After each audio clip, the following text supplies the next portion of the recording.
This is AM Agenda. Thanks for your company. Joining me now, Liberal MP Paul Fletcher, joining us from the Sky News Centre. And in Melbourne, we've got Richard Marles, Labor MP. Richard, on the Gonski and the school funding model, Barry O'Farrell signed up, fine. That's not a national deal, as Tony Abbott said, and really you'd need Victoria, Queensland to sign on to give it any credibility beyond just the Labor states also putting pen to paper. But Kieran, this is a very big first step. This is Australia's largest state, and this is an act of leadership that's been undertaken by Barry O'Farrell.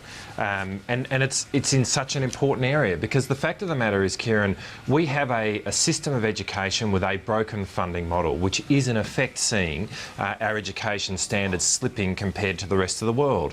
And we need to put ourselves in a position where we are one of the top 5 education systems in the world, so that we can compete and take advantage of the rise of Asia. And there is no better way to take advantage of the capital of this country than to invest in our children's education and to invest in an education of excellence, which is not based on a parent's ability to pay for that excellence, but which is available to all. And that's what we're doing. And these are big thoughts, and these are big ideas and big reforms. And it's not surprising that when you have Tony Abbott curling himself up into a little ball, being a small target, that he is ill-equipped to deal with any of this.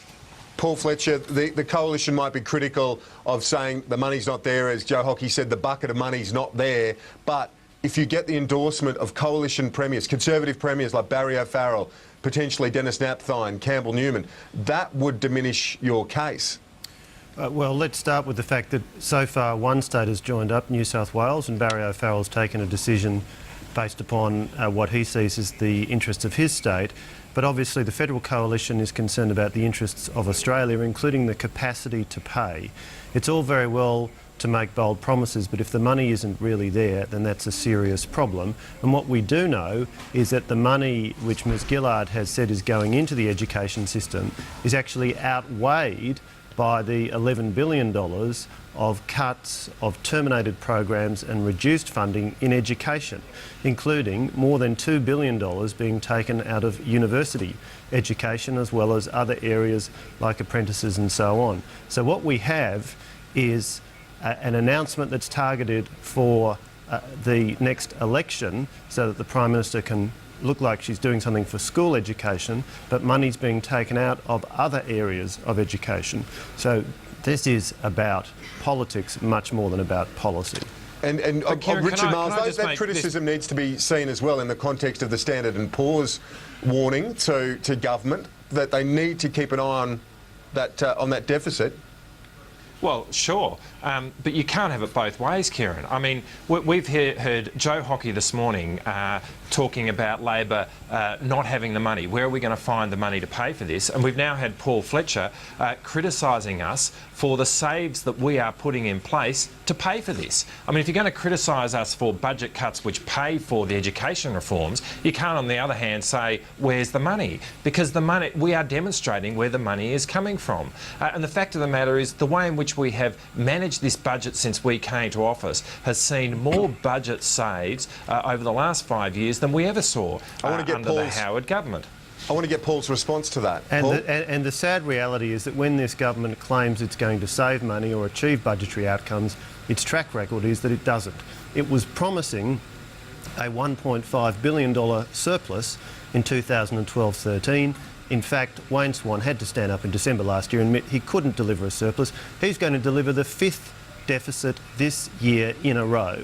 And what we now know is that this government is on track towards a decade of deficits should they stay in power, because they've admitted they're not going to be able to get the government back to the budget back to surplus for several years. Now, Standard & Poor's has expressed its concerns that we don't have a path back to surplus, and that's why they're concerned about the implications for Australia's credit rating. We have ANZAC Day tomorrow, of course. It's a big day across the nation. Also for local MPs, first to you, Richard, what's on the agenda for you in the Geelong area and the significance of ANZAC Day in your view?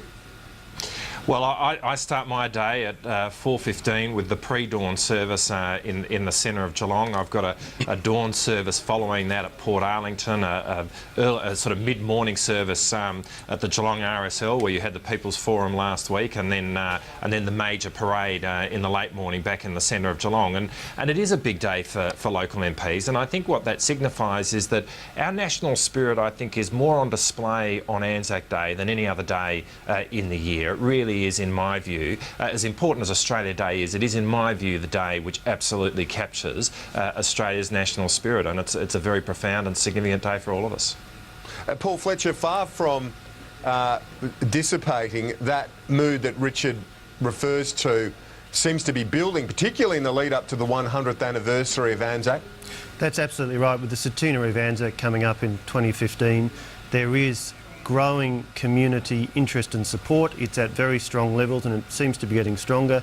In my case, similarly to Richard, I'm doing go to several ANZAC Day events across the day, starting with a dawn service in Roseville. Interestingly, I finished the day with an event at Kokoda Avenue in Wahroonga, and that's an event where the residents said several years ago, we've got a street named after Kokoda, let's get together and build a memorial here, which they funded themselves, and they now organise an annual dusk service, and that gets some 200 people who live locally who come to commemorate. And those community stories are replicated all around Australia. So it's a very important day for Australia's national identity.